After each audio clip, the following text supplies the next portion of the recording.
Good evening, everyone, and welcome to Gray Man Prepping. It's time for Survival Saturday. And tonight's topic, in keeping with the exploring events, is after the new Madrid supervolcano erupts, what are your plans now? How's everybody doing out there? Let me get over here to the comment section now. And oh, by the way, the ticker thing, you kind of, this is a what if put out by several other channels that have mentioned this thing. I figured, all right, let's look at it, let's explore it, and see if it holds water. So let's get over here. Oh, someone finally got an ad for a spy cam. All right, let me go up to the top here. First one in was Troop 1351. They're back from scout camp, and they were busy unpacking. Phelan Clan Wolf was back from camp. He typoed. Mother at the Garden Club is here. Walt Rogers is here. Oh, cool. One of the Longhorn cows, or a couple of them, got a coyote last night. Cool. That's one of the reasons he's got the Longhorns, was because Longhorns are known for killing coyotes when they try to get into the herd to try to weed a weak one out. The Longhorns go out and get them.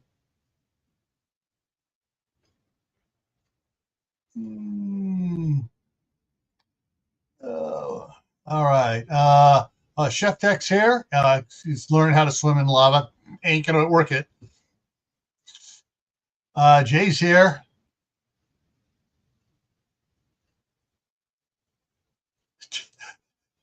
Guy has to work tomorrow. If it hits, he's so close, he's dust. Yeah, well, we're going to talk about that in Zone 2. Angel's Homestead is here. Let's see here. Low Lone Prepper's in the house. Kathy D. Salt and Light is here. Sue Me is here. Diana 2's here. All righty. So, take those of you who I'll be dropping the link here later on. So if you have comments that something you want to talk about, take notes so you don't forget it, and we'll get to it here. All righty, so let's hop over here. All righty, so let's go into it. And remember, folks, it's Danger Will Robinson, possible fantasy fear porn Kool-Aid drinking zone ahead. Then again, maybe not. And this one has some scientific scientific basis for it. So let's jump right in it. Causes for the new Madrid super volcano eruption. Man-made? Nah. On purpose? No. Not even if they dropped a couple of Moabs in the area would it trigger one, or even a nuke. Man-made neglect? No, absolutely not. It has nothing to do with it. Nature caused? Oh yeah. If things line up. And so this all has to do with us, the mantle and everything moving around, and the pools of magma coming up and everything else. So, and pressure. So we're gonna have to look into some of this. But like Mother Nature does things that are stranger than fiction. So we're gonna jump in and look at some stuff before we get to the mitigation and recovery section. So this was from the 1811, I believe it was, New Madrid earthquake. And this is showing the areas that people reported damage to, and other areas they felt shaking and stuff from. Now, problem with this map is they weren't talking to anybody farther out here in western Kansas, Nebraska, Colorado, New Mexico, Texas, South Dakota. They weren't talking to people. So people, if they did have a shaking, oh wow, must have been a little trouble around here. Not realizing it was a big one back in New Madrid. So yeah, it would probably be a little bit larger there. This is the New Madrid fault basin. Right here in the middle of it here is the so you got the 1811, some 1811s down here. You got 18 big blue 1812s up here.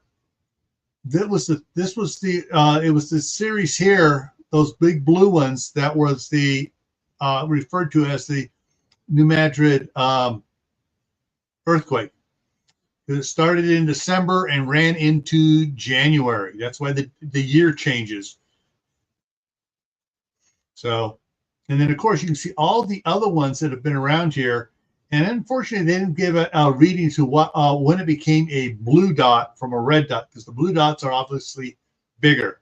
But they've had some up here in 1891, 1996, 1917, 1999. Yeah, so there's stuff. This is an active region around here.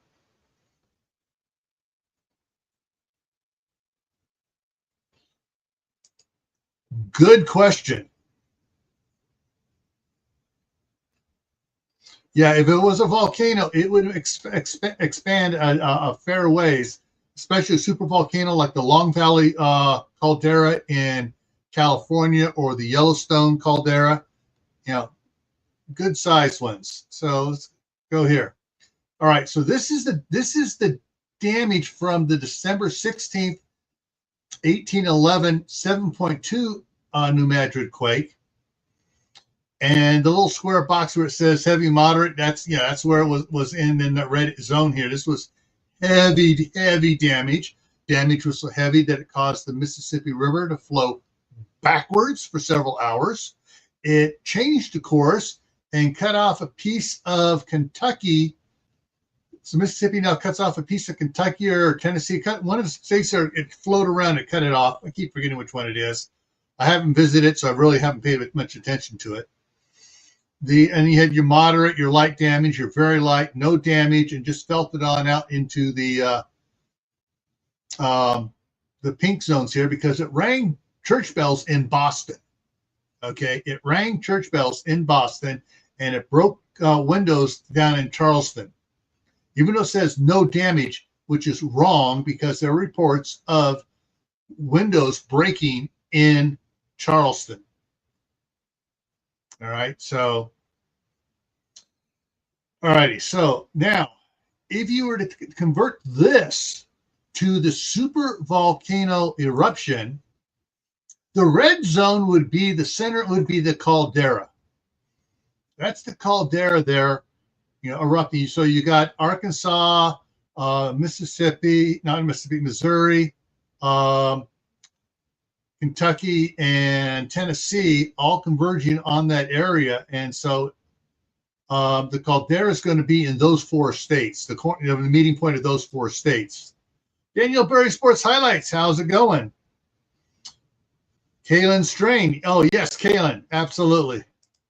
The river has not been the same since then. So you figure this part here is going to blow. And if it's going to blow, think of a champagne cork. It pops, and the crown of it goes flying through the atmosphere, and stuff starts flying everywhere. So anyone in the red zone is automatically, instantly dead. Yeah, it's because basically that's now a big hole in the ground. Those in the brown area around here are dead, whether from the concussion or from material landing on them. Those in the yellow area, it's going to be a high death rate there too, from material landing on them, ash landing on them, poisonous gases flowing out. So that's going to be a bad area too.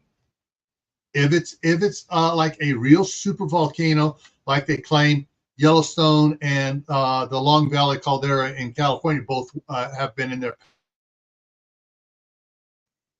The green is going to be covered with heavy ash. The light blue is going to be covered with light ash. And yeah, out to the dark blue / purplish one here. you're going to have people that they're here. Oh yeah, they're hearing it. They're hearing it all the way out to Boston and stuff and beyond. But they're hearing it with hearing loss in that area, possibly. And they're going to get light ash out there, and then they'll get light ash out into the pink zone. A couple days later, as it blows up and starts drifting, starts coming down. Now the drift and shape of this is just a shape kind of running from southwest to northeast. It may shift because of the winds and the jet stream. It may shift and dramatically blow crap down to Florida. Or it may turn up more northerly and blow stuff either north or south, depending on which way it's blowing. So this is just comparison from everything I could find, and the guys at my friends at USGS will not talk on record about this. They say, one of them said, yeah, Mother Earth does strange things and is fickle, but the evidence really doesn't support a supervolcano, but the evidence has been wrong before. But he didn't want to go on record saying that, so I'm not going to name names.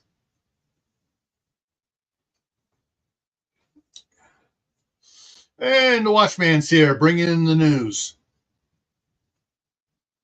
Gee, I didn't know Trump was over there slapping things around. All right, let's go to the next one here. And this gives you an idea of what stuff is, your sedimentary layers. Now, this below surface one is up at the Missouri, Arkansas, across through New Madrid, Tennessee, Kentucky. That's where the slice is that is depicted here. And it's the Real Foot Rift. That's R-E-E-L, not R-E-A-L, foot rift. And there's fractures down in there, and there's magma pools coming up. And so this is what some of the other channels base their theories on about, yeah, it's going, you got to build up under there. It's going to blow like a super volcano.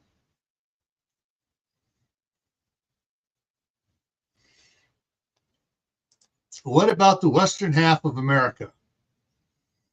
As I've explained before, and I will be explaining again here on when I go cover Yellowstone, the ash maps go in general 99% of it to the east of the super volcanoes. There is some going to the west.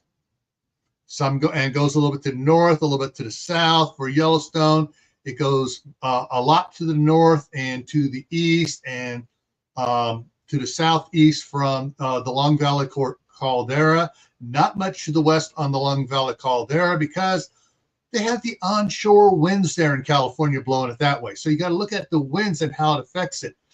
And so guessing or predicting where it's going to go affect the rest of the country, the western half of the United States is up in the air, to say the least. Because if there's a reversal in as Uncle Al likes to call it, washing machine weather with the jet stream, where all of a sudden it's going in circles, it can carry that around and carry it back all the way back over to Colorado, up into Montana and Wyoming and down into New Mexico really easy. But the majority of the ash and stuff is going to be in rings around it unless there's good strong winds blowing it one direction or the other. So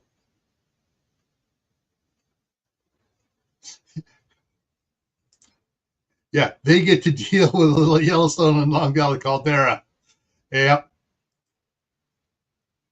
As well as San Andreas, Hayward Faults, a couple of the other faults too.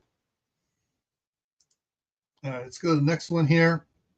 And so this is what it could look like very good. Well, as the cork comes out of the bottle there on the Mississippi River. how wide the caldera could be. Now, I've seen people projecting anywhere from 5 to 10 miles across, others saying upwards to 25 miles across. That's a pretty good sized cork. There was someone else saying, oh, it'd be about 75 miles, and everybody poo-pooed that. And I think that's okay. So mitigation and recovery. Let me go ahead and drop the link in for those that want to come up and discuss this on up here. And let me get rid of that there. And we're going to pin the message. All righty. So mitigation and recovery. Mitigation is preventive measures. So what can we do to mitigate the effects of it? Or actually, first mitigate it happening. What can we do to mitigate this happening? Nothing. Mother Nature in this scale, there's nothing you do to mitigate it. There's nothing that we can do to mitigate the Long Valley Caldera, which is acting up again, from doing anything. There's nothing we can do to keep Yellowstone from doing anything. There's nothing we can do to keep Hawaii from doing anything. There's nothing we can do to keep the Ring of Fire going up through Alaska from doing anything. It's Mother Nature. I'm sorry, Mother Nature looks at us and laughs, hysterically laughs at us.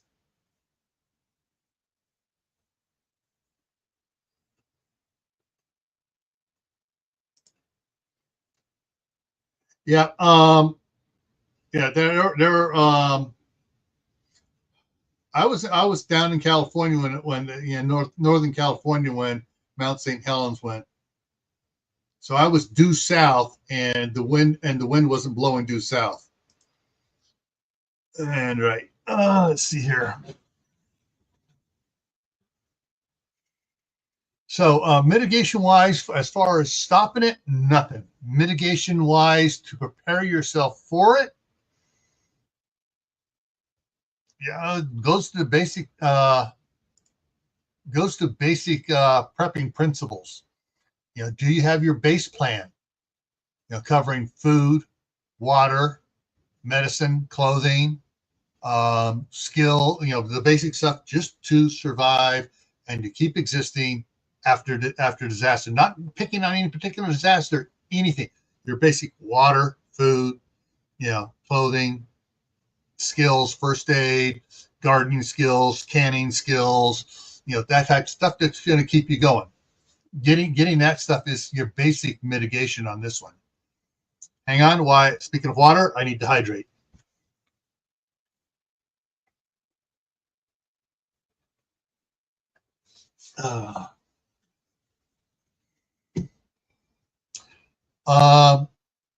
Other things that mitigate it. Let's see. All right. Don't take the. All right. I'm being somewhat tongue in cheek on this, but for some people, it's serious. Move. I'm sorry. That's one thing. If you got something that big, and it becomes a real possibility, then it becomes a real probability that you need to look into relocating. If it's becoming something that is like in over there in the Mediterranean, where they were warning about this volcano doing that, and they started evacuating people, and stuff happened. And down in Indonesia, where there's people warning, okay, it's acting up. People need to get out of here, and some people left, and it did it. So, yeah. All right, so that gets into the recovery stage. Have those in stock so you can use them during the recovery stage. And for volcanic ash, you want to have a good supply of. Here comes Mark. Hang on. How's it going? Good. Sorry, I was in the middle of doing this with my dog.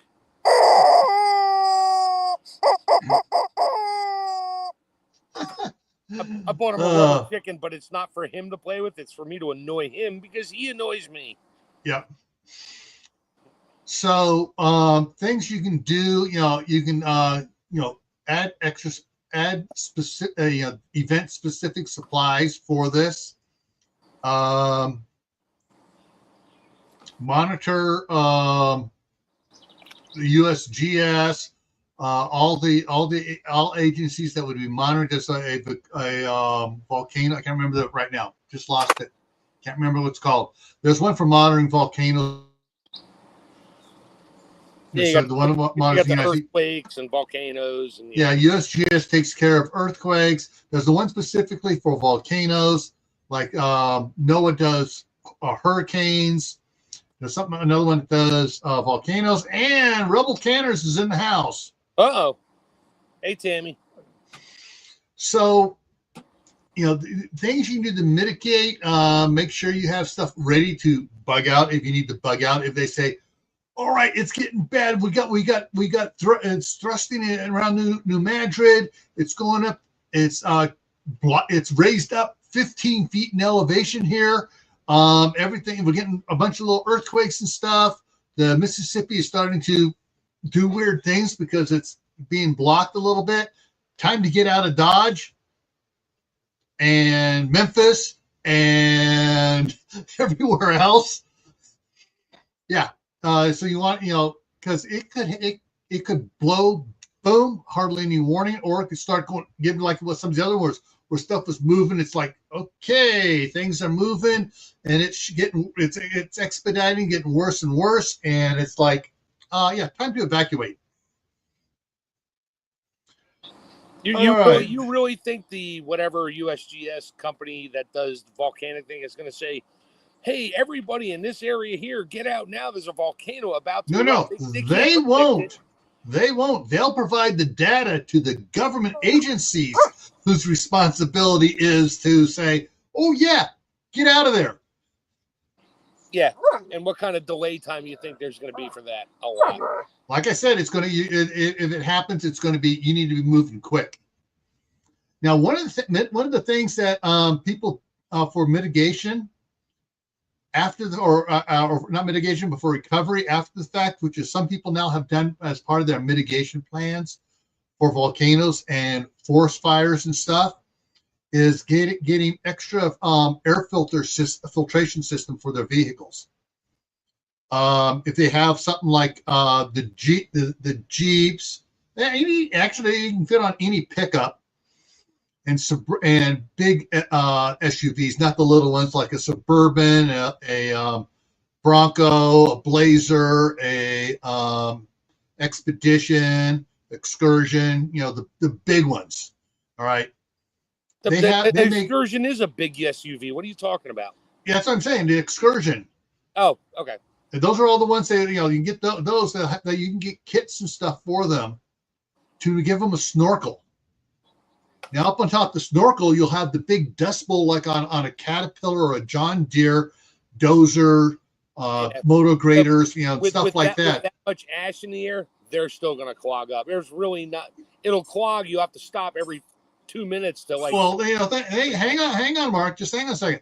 You get those, and then you put, instead of the little air filter you have for it, you put the air filter from a D8 dozer or a Kenworth truck or a Peterbilt truck under that.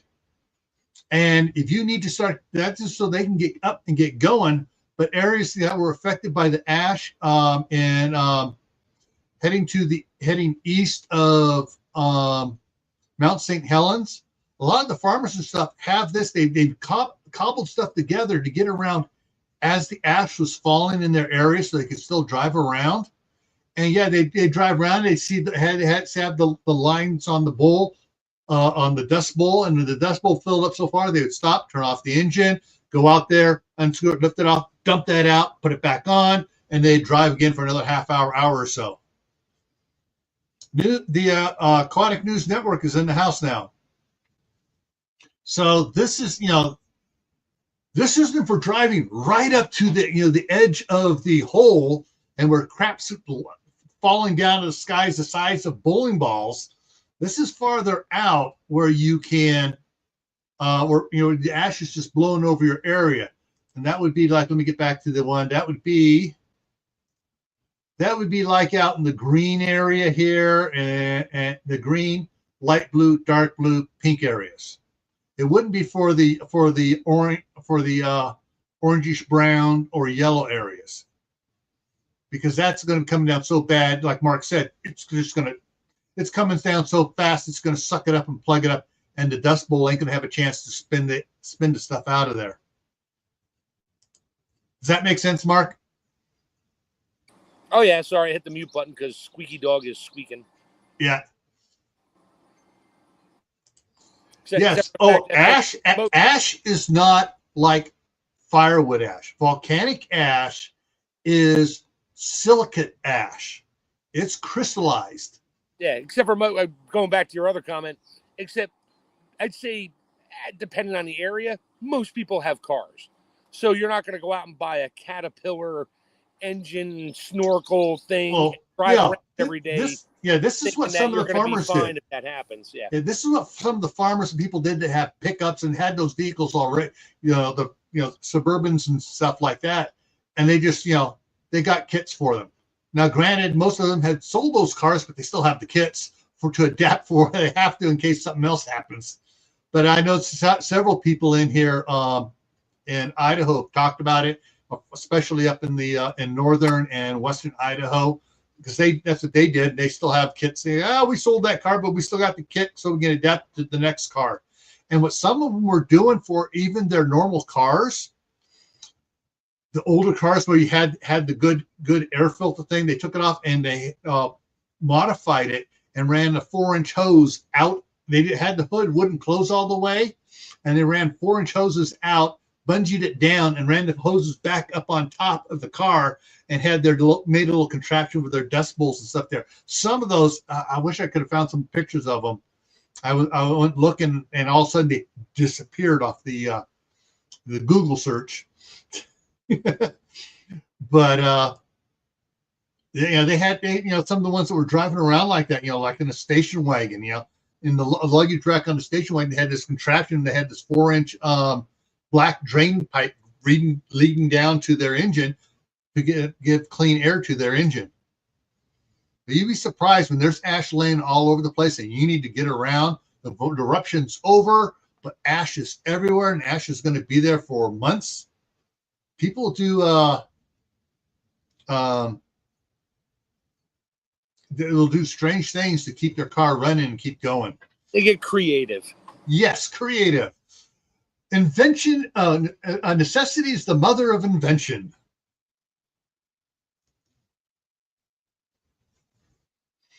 Now,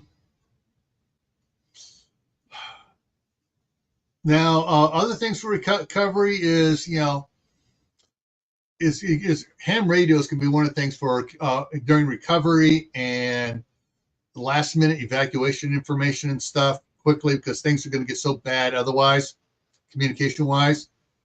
But as people start going back into the area to find out whether or not your house survived, and it's just covered with a few inches to a few feet of ash around your property, as people start going in, search and rescue crews going and stuff, they'll be communicating on their frequencies, and they'll also be putting out, those that are ham radio operators will also be putting information out for the general public to know about. This area is not bad. This area is totally disastrous. This one's not bad. This one's moderate. This one here is nothing happened here. That's the type of information that'll be coming out. Yeah, that's what I said on the one for the go back to it again. The yellow and green areas, the yellow area especially, is going to have all sorts of if the red is the hole in the ground and the moderate's where it's pushed it out to the side. In the yellow, you're going to get a lot of gases, and you're going to get a lot of bowling balls being dropped in the yellow area from next to the brown out to the green. Most of the brown, as it gets out towards the green, it's going to be less and less and less. And you may get golf balls and stuff out to the green a little bit, but you're going to get gases in the area, and whichever way the wind is blowing. the gases are going to be going in that direction. They're not going to go against the wind. They're going to go with it. Oh, yeah, water sources. Yeah, and Mississippi River south, forget it. The other thing, too, about the Mississippi River going south, if this blows a caldera that big, the Mississippian can be flowing for quite a while. One of the things, Prepper 101, welcome. One of the things here you're going to have to look at here is, so the Mississippi, the rivers are coming down here, and all of a sudden now this brown area is now a berm that's been blown out around the caldera, the new caldera there. So most likely the Mississippi River is never going to go back into the middle here. It's going to find its way around one side or both sides around, depending on elevations and flow. Of course, then if it gets high enough elevation off to either side, you may have a big lake building up here until it finally breaks through that berm into the caldera. And once it breaks through, then you're going to have a flood into that caldera, filling it full of water. And that's going to fill up until it finally breaks out the other side. And that may take years for that to happen. But then again, then at that point, if the caldera is still smoking and is still nice and hot in there, when that cold water hits it, instant flash steam explosion. Yeah, steam in the atmosphere, then instant new weather patterns. Yeah. Everywhere. And it's going to be new weather pattern with that much ash going up in the atmosphere anyways. Yeah, summer without a sun. Yeah. Yeah. Okay. Or two. Or three. Yeah, and then once the water from the Mississippi gets into there finally and turns into steam, now you have all this steam going up in the atmosphere mixing with the ash in the air. What's that going to make? Ooh, I should buy some property out there and pre-name it the Mississippi Hot Springs. And I could have people pay to come in and take a bath in hot lava water. Come on, you got to think ahead. Prepper 101, that was a good one. Dang, I almost choked on that one. News, President Trump to address the nation soon. If you hear a time, let me know. All right. But see, when you get all that steam mixing with the silicate ash in the air, well, silicate ash and water and moisture, it starts collecting on the silicate ash, and then it gets heavier, and then as it falls, it collects more moisture. It turns into basically, you've heard of it like acid rain. Well, you're talking cement rain. Yeah, definitely brown hailstones. It's going to be gray. It's going to be gray sludge coming down. It's going to be like a pumper crane when it explodes at the top and sprays cement everywhere. Yeah, Galen. That big old ashy mess. And so this is going to affect the recovery as well, too. But I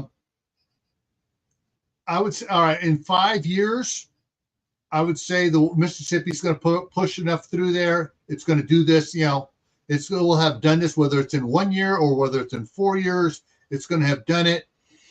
It's going to have blown out filled up that area and blown out the other side. The Mississippi is flowing mud for a while.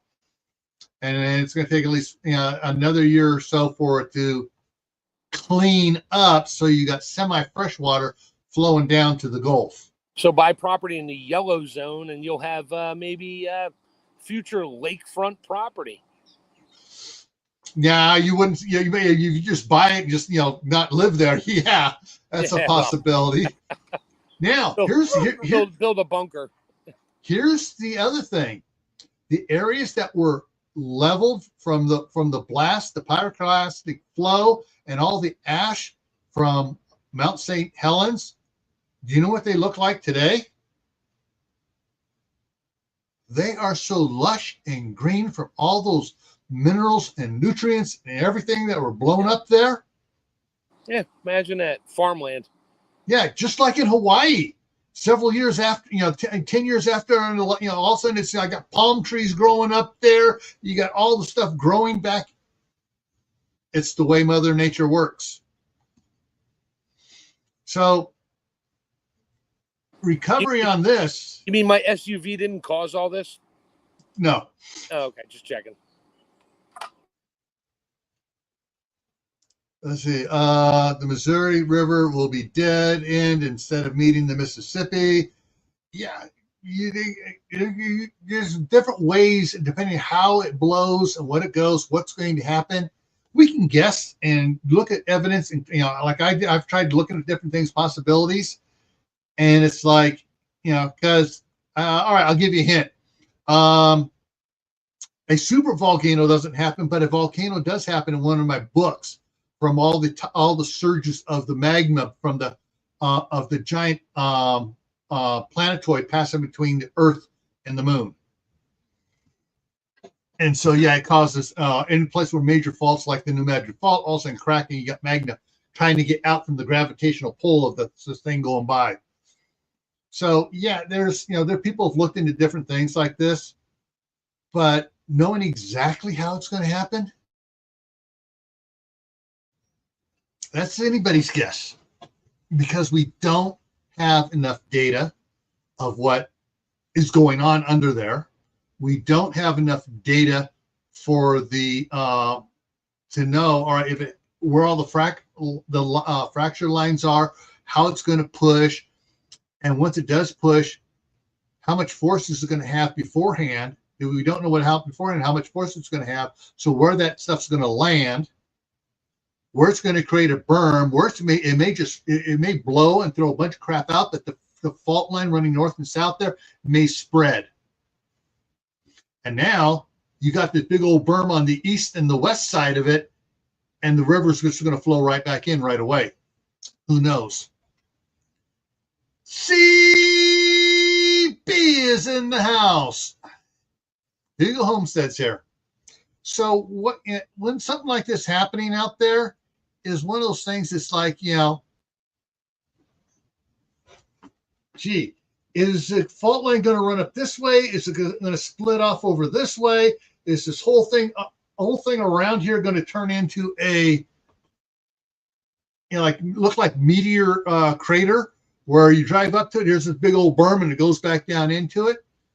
That seems to be the most popular guess, is that it's just going to blow and the thing is, so it may fill up with lava, and then as it settles down and pressure vents and all the gases bubble out and everything else, all of a sudden it may go back down again. And oh, wait a minute, that's what Yellowstone did. That's what the Long Valley Caldera did. It filled up and then went down again. So there's a whole bunch of possibilities of how this could happen. Now, as far as the ticker tape going across here, some of the what ifs put out by other channels, yes, there's a possibility.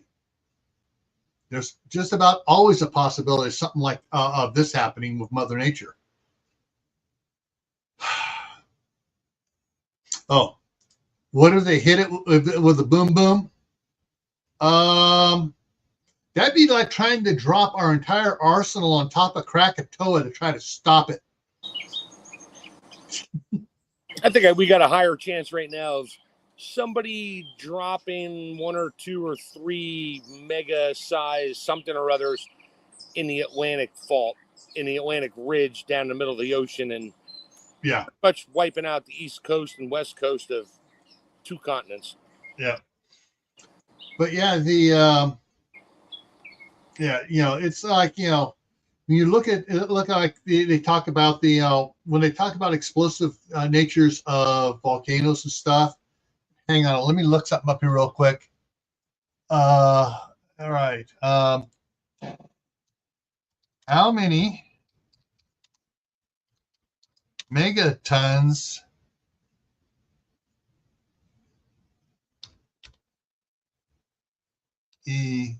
with QU.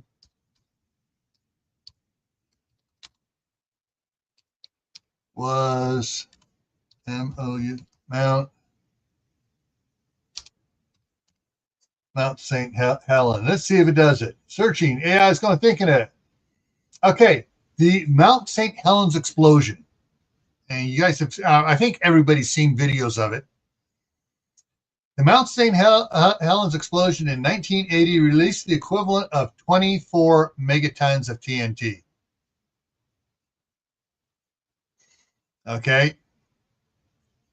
The initial blast released about 7 megatons of thermal energy, with a sequential release of heat contributing another 17 megatons, totaling 24 megatons. And let me see if I can bring that up here big here.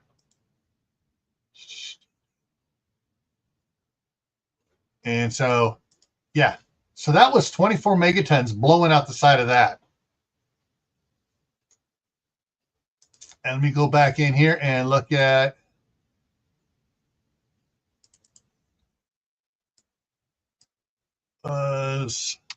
so Hiroshima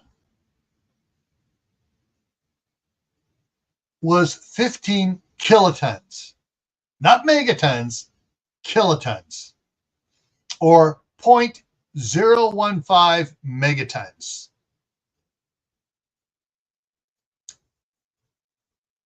I think I'm not sure. I don't, just guessing, I would say every nuclear test we've done for the United States might, I'm thinking here, yeah, might be as big of as big as Mount St. Helens combined, maybe a little bit bigger. So yeah, it's not going to do anything. You know, the power of Mother Nature dwarfs anything we can throw at it. Exactly. And Glenn's here. How to Garden's in the house.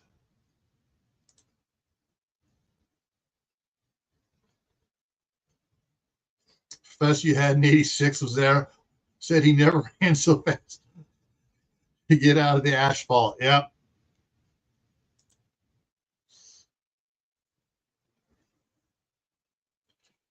So yeah, for as far as recovery, the farther away you are from it, the easier your recovery is going to be in general. If you are upwind from it, your recovery is going to be easier because the ash is being blown away from you. However, here comes the big nasty, folks. If this were to happen, the whole world's going to suffer. Like Mark had said earlier, a year without a summer, or 2 years without a summer. It would, you know, it's mini localized ice age.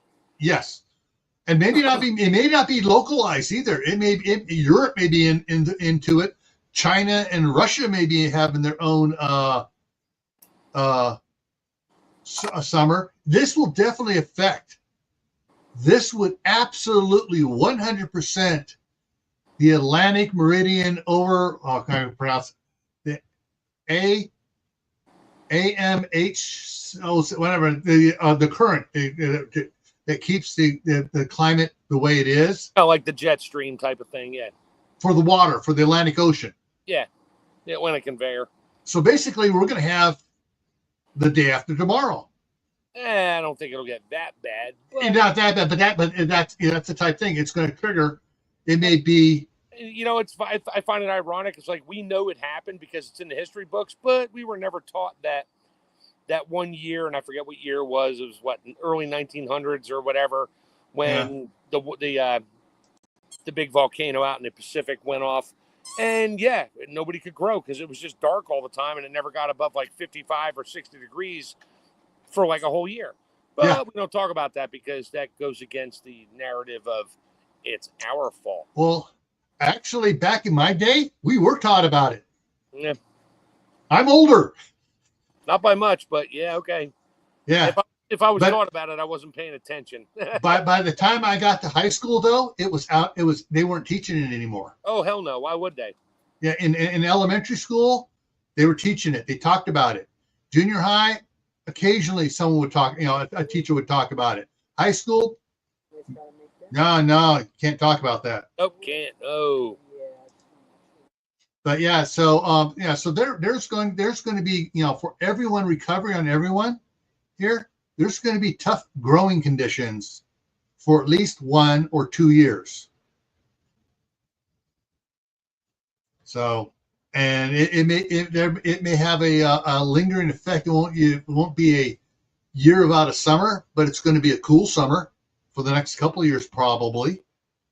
Don't quote me on that. That's just my extrapolation of data I've read. It's going to be cool for it's going to be a little bit cooler, something that big. It's going to be cooler for several years.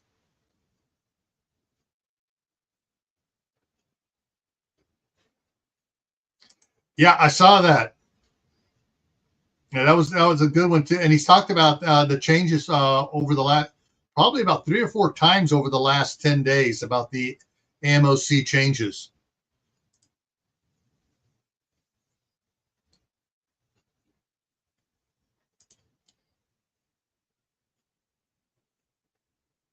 Yeah, and the loss of vitamin D because cloudiness and everything else. So, yeah. So this is and it's all right. So I'm gonna expand this real quick here. It's not just this super volcano for New Madrid. It's if the Long Valley caldera blows like it did the last time, or Yellowstone blows like it did the last time, or if one of the islands in the Pacific there, in Indonesia, whatever, blow with the strength of and volume ejection of Krakatoa. If one of the ones in the Mediterranean does the same thing, any of these is going to affect us that way worldwide.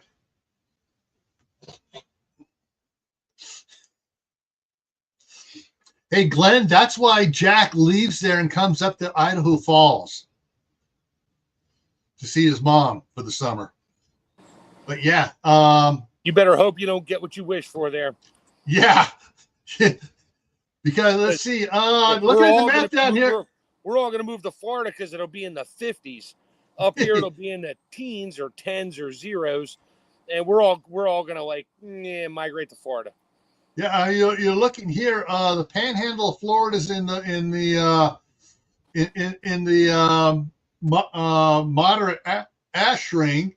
Northern Florida is in the light, and most of Florida is also in the light, depending on the direction of the wind blowing.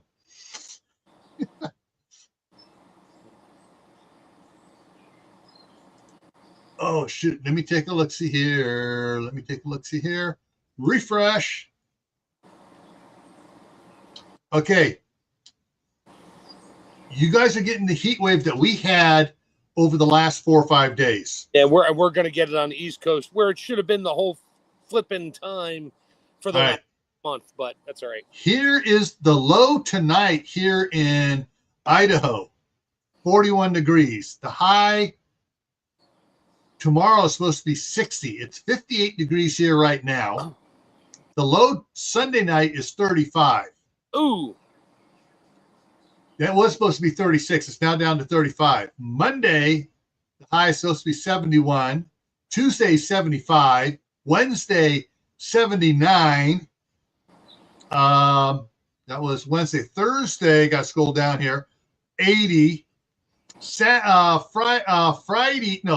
81. Friday, 80. Dipped a little bit. Saturday, 84 degrees. And they're not showing me what Sunday is, but well, I got to be thankful for one thing, that food show out in Ohio, as stormy and bad as it was for the storms and the winds and that, it was not 90 degrees out. It was in like the low 80s, and a couple times it was warm, but it was totally tolerable. And then the winds were blowing and that. Of course, I almost lost my tent and stuff, but we'll talk about that Monday. Oh, hang on here. I got to do something here. Come on. There we go. There we go. And save that. All right. So, so recovery is going to take time, no matter what. Any super volcano, anywhere, it's going to affect everybody, and it's going to take time to recover from it. For us, happening here in the U.S., it depends on where it is, how bad it's going to affect. The worst one to have in the United States, and I don't know if I did it. So let me take a quick look over here, see if I scheduled that one, since nobody really talked that. Okay, we have.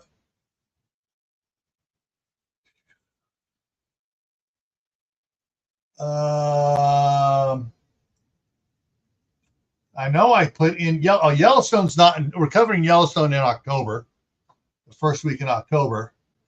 But did I do the Long Valley Caldera? No, I didn't. I did not schedule it. Hang on.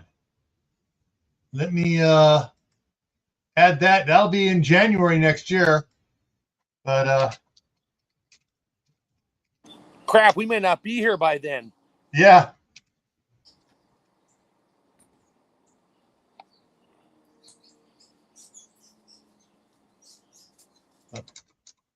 Called DARUP. And I'll have to fix that.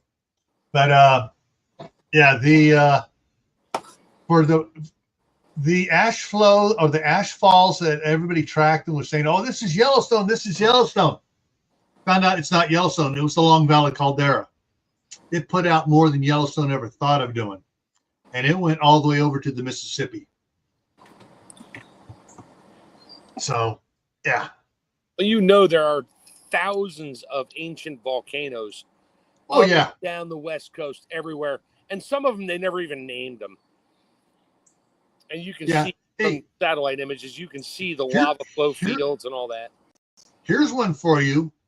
The eastern side of Arizona, going into the mountains to New Mexico, that whole area is I can't remember it. That is though a volcanic field, and the volcanoes there would pop, not much of a pop, but they would flow like they were flowing for hundreds of years, and then the pool would move, and it would shift, and then pop over here, and it'd shift, and it'd pop over here.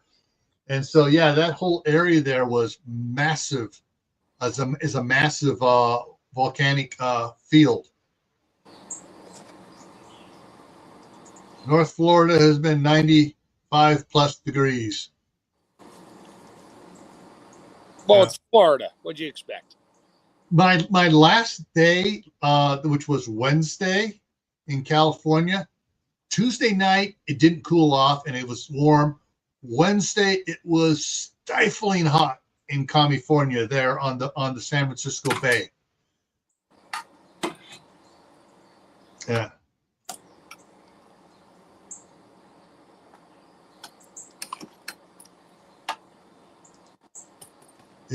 Kathy, okay, it was 95 on Space Coast, but the news was saying it was 88. Yeah, I've seen that around here even. I got all the thermometers here in the shade and across the street in the shade, and we're reading 90. We're reading 95. Oh, it's 88 degrees in Basalt. Oh, freaking yeah. Or the other way around too. Oh, it's down to minus 15. No, it's not. It's minus 28 here. And I got videos on that one. I was out there videoing it, and I was even using the infrared gun aiming it at things. And the trash can sitting here in the back by the back door is minus 28 degrees. Anyways, yeah, what the weather reporting, what actual weather for your location will be different. Like the warning on the mirror, objects in the rearview mirror may be closer than they appear. All right. So I hope you guys got some information out of this and got some entertainment as well, and realize that, you know, some things you can try to prepare for. If you're ground zero, no matter, there's no amount of prepping that can help you for certain events. Sorry, I realize that, and that's one of the reasons why I wanted to get out of California, because I was ground zero for Newsom. But there are things for it. So coming up here Monday on Camp Patton Family Compound for the fireside chat, ways to protect your canning jars is the starting topic. Once we talk about that for a little bit, I'm going to let Mark and Tammy talk about the Independent Food Summit, or Food Independence Summit. Food Independence Summit. Food Independence Summit, yeah. And talk about some of the guests they talked to and the speakers they heard. And so Tammy taught me something there I physically took home with me, and she doesn't know it yet, but she'll know it Monday night. What, you went and got it? You said, "Oh, I'm supposed to pick up I'm supposed to pick up an All-American here." Don't talk about it. She wasn't on the other night when you were on. I told you, and I asked Lewis to stay on to give me some tips, and you sent me a link. So, nope, don't say a word. Tammy's going, "Oh, come on, man. What did you possibly physically take home that you learned from me?" Wait, did you take all the stuff she canned? No, actually, I couldn't, but that's another story. Yeah. All right, so that's on Monday. So Monday's going to be multiple things going on Monday night on Camp Patton. For Tactical Tuesday back here on Gray Man is odors that can cause you trouble in disasters. Not necessarily Milwaukee or SHTF, but just in disasters in general. Thursday night's the Midnight Ride. Friday on Camp Patton Family Compound is going to be the evolution of pole barns. And when my dad was a kid, pole barns built one way. When I was a kid, they were starting to change. They are building pole barns totally different now, and doing different things with them as well. So then next Saturday here. All right. This is going to be personal for a lot of people.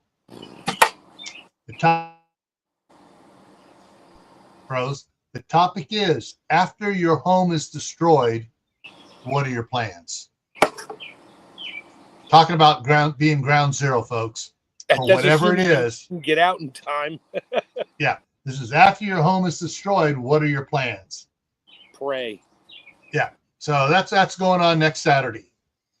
All right, folks, I want to thank everyone for coming in and watching. Oh, we still got 13 watching here. And just remind everybody, stay happy no matter what life throws at you. Hit the like button. Hit the like button before you go out. Yeah, hit the like button. Stay happy no matter what life throws at you. Stay safe. Don't go out and do anything foolish. Keep adding to your preps. Water, food, medicine, clothing. Learn a new skill every month and try to enlarge your garden, or start canning food that's on sale from the store that's on super sale, and you buy extra chicken, beef, whatever. Add to your food supply. All right, everyone. Take care. Have a good night.